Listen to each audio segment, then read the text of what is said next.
Di sana tiba-tiba motor yang mereka kendarai berhenti dengan sendirinya. Mereka mendengar seperti suara anak ayam yang terdengar dari kejauhan.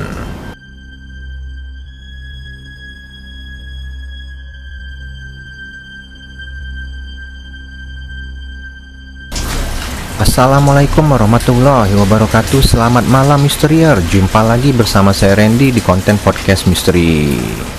Pada episode podcast misteri kita kali ini, kembali saya akan menceritakan pengalaman horor yang berdasarkan kisah nyata. Pengalaman ini dialami oleh sepasang suami istri, sebut saja Yan dan Tia.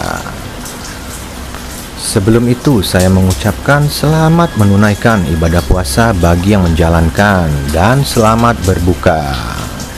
Okelah, tanpa berlama-lama kita langsung masuk aja ke ceritanya. Cerita ini dialami oleh pasangan suami istri yang kebetulan saya mengenal mereka. Sebut saja namanya Yan dan Tia. Kejadian ini dialami pada tahun 2007 lalu di sekitaran kota Palembang. Tia kala itu hamil dan memberitahukan kabar gembira ini ke Yan.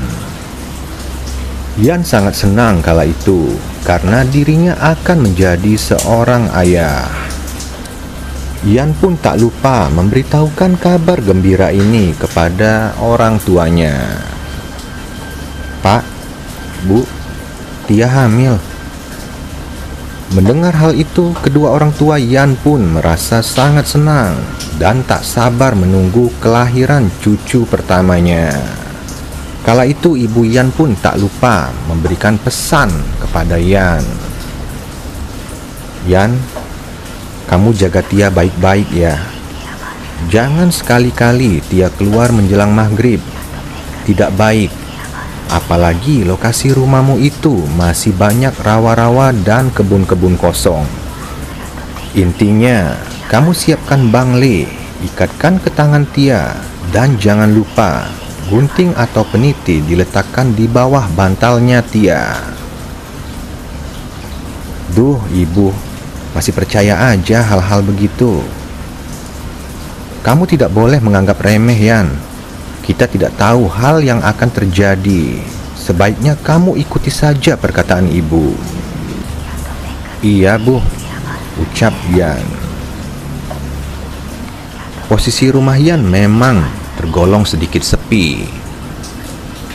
Apalagi akses jalan untuk menuju rumahnya, ia harus melintasi kebun-kebun kosong dan juga rawa-rawa yang terdapat banyak pohon kelapa. 6 bulan kemudian, ketika usia kandungan Tia masuk bulan ke-7, pengalaman horor ini pun terjadi. Siang itu Tia dan Yan pergi ke rumah sakit untuk mengecek kandungannya. Kebetulan dokter tersebut siang itu berhalangan karena lagi menangani operasi salah satu pasiennya. Akhirnya Tia beserta pasien lain diminta untuk menunggu. Mau tidak mau, Tia dan Yan pun menunggu. Singkat cerita, setelah hampir 3 jam menunggu, dan saat itu jam menunjukkan pukul 5 sore. Akhirnya dokter itu pun datang. Setelah diperiksa dan menebus resep obat, mereka pun bergegas pulang.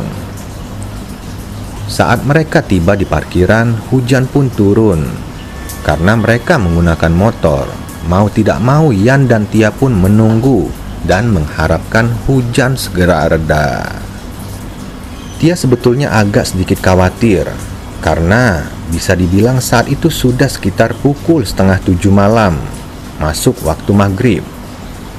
Karena Tia ini bisa dibilang seorang yang penakut, apalagi dengan kondisinya yang sedang hamil dan harus pulang larut malam. Tia pun lalu berbicara ke suaminya. Mas, sampai jam berapa hujan baru reda? Ini sudah malam loh, Mas. Aku takut, apalagi kondisiku sudah masuk hamil tua. Aku takut terjadi sesuatu. Mas kan tahu lokasi tempat tinggal kita itu sepi dan seram kalau malam. Apa sebaiknya malam ini kita pulang ke rumah ibuku saja ya, Mas? Yan pun lalu menjawab, "Apa yang kamu takutkan? Mas saja sudah biasa kok kalau pulang kerja malam tapi gak ada apa-apa. Sudah, kamu jangan berpikir yang aneh-aneh, malah membuat kamu tambah takut. Lagian kalau pulang ke rumah ibu kan kita gak bawa pakaian buat ganti.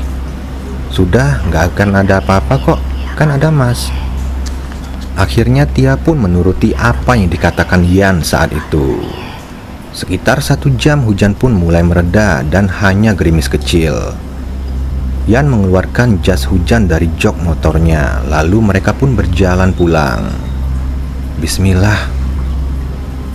Sesampainya Yan dan Tia di gang akses menuju rumahnya, ia pun mendapati jalan yang sangat gelap. Tia pun mulai merasa takut. "Mas, kok gelap bener ya jalannya? Mati lampu kayaknya, Mas." "Iya, mungkin akibat hujan, makanya lampu padam. Tapi tadi memang hujan lumayan deras."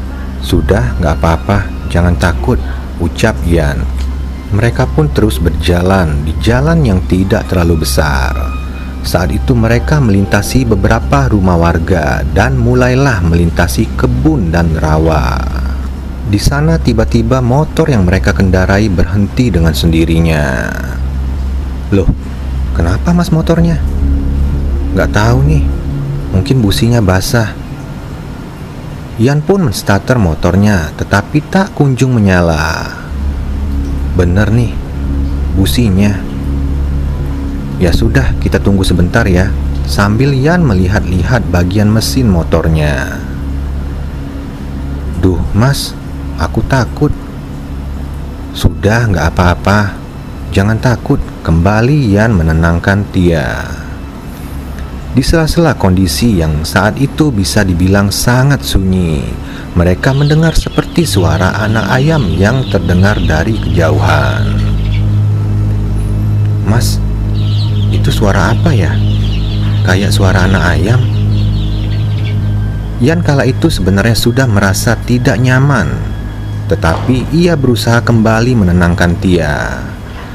Yan sudah lebih dahulu mendengar suara seperti anak ayam itu saat mereka melintasi rumah warga. Akan tetapi Yan mengira suara itu berasal dari rumah salah satu warga yang ada di sana. Suara tersebut semakin jelas terdengar di telinga Yan dan Tia. Karena takut terjadi sesuatu terhadap Tia dan kandungannya, ia pun berusaha untuk menstarter motornya berulang kali. Dan akhirnya motor itu pun menyala. Yan segera meminta Tia untuk naik ke motor dan mereka pun mulai berjalan. Saat di perjalanan Tia kembali merasa kalau di belakangnya seperti ada yang mengikuti. Berulang kali Tia mencoba menoleh ke belakang, akan tetapi Yan yang tahu dengan perihal itu melarang Tia dan mencoba mengajak Tia berbicara agar Tia tidak terfokus dengan apa yang Tia rasakan. Karena saat itu Yan sudah melihat dari kaca spion motornya kalau ada sosok seperti kuntilanak terbang mengikuti mereka. Akhirnya masuklah mereka di kantor desa dan beberapa perumahan warga. Yan pun mulai menurunkan kecepatan motornya. Dan sempat ia melihat dari kaca spion motornya kalau sosok yang mengikutinya itu sudah hilang. Saat itu Yan pun bertemu dengan beberapa orang yang berdiri di depan kantor desa. Kembali Yan menyapa mereka dengan cara mengelakson. Akan tetapi teror itu tidak sampai di sini. Setelah melintasi kantor desa itu, mereka kembali harus melewati rawa-rawa yang banyak terdapat pohon kelapa. Walaupun itu sudah dekat dengan rumah mereka, hal yang menakutkan itu pun kembali terjadi. Saat itu Yan merasa kalau Tia memeluknya terlalu erat, sehingga perut Yan merasa agak sedikit tidak nyaman. Tidak mungkin tanpa alasan Tia melakukan hal itu. Yan pun sudah menyadari kalau kondisi Tia saat itu sudah sangat ketakutan, karena Yan mendapati tangan Tia sudah bergetar. Tak beberapa lama Tia pun membisikkan sesuatu kepada Yan. "Mas, coba lihat ke arah pohon kelapa di samping jalan itu. Setelah Yan mengarahkan pandangannya ke pohon kelapa itu, alangkah terkejutnya Yan mendapati sosok perempuan berbaju putih yang sudah kecoklatan merangkak menaiki pohon dengan sangat cepat. Pandangan Yan kala itu tetap tertuju ke sosok tersebut, yang dimana sosok itu memperhatikan mereka sembari mengeluarkan suara tawa yang sangat menyeramkan. Karena Yan tidak memperhatikan jalan saat itu, terdapat dua motor yang melintas dari arah yang berlawanan. Yan yang kaget saat itu langsung membelokkan motornya dan masuk ke kebun di pinggir jalan. Akhirnya mereka berdua terjatuh. Kedua motor itu pun berhenti dan coba melihat kondisi mereka berdua. Ternyata itu orang tua dan adiknya Tia. Mereka pun bergegas membawa Yan dan Tia pulang ke rumah. Sesampainya di rumah, alhamdulillah kondisi Yan dan Tia baik-baik saja dan hanya ada beberapa luka kecil. Sembari mengobati lukanya, Tia pun menceritakan kejadian yang baru ia dan Yan alami. Tia saat itu meminta Yan membawakan sedikit pakaian karena sampai menunggu lahiran mereka sementara waktu tinggal di rumah orang tua Tia. Dan menurut informasi yang Yan dapatkan dari warga di sekitar, memang sosok itu sering menampakkan wujudnya, terutama ke wanita yang sedang hamil. Dulu sudah beberapa kali hal serupa pernah terjadi, termasuk seorang warga lama yang memberikan kesaksian pada tahun 1994. Ia dan istrinya pun pernah mengalami kejadian yang sama, bahkan sampai janin yang dikandung istrinya itu meninggal. Tapi hal itu semata-mata memang sudah takdir dari Sang Pencipta, bukan semata-mata karena gangguan dari sosok gaib tersebut. Wallahu alam. Oke misterier, bagaimana tadi cerita pengalaman horor yang dialami oleh Yan dan Tia?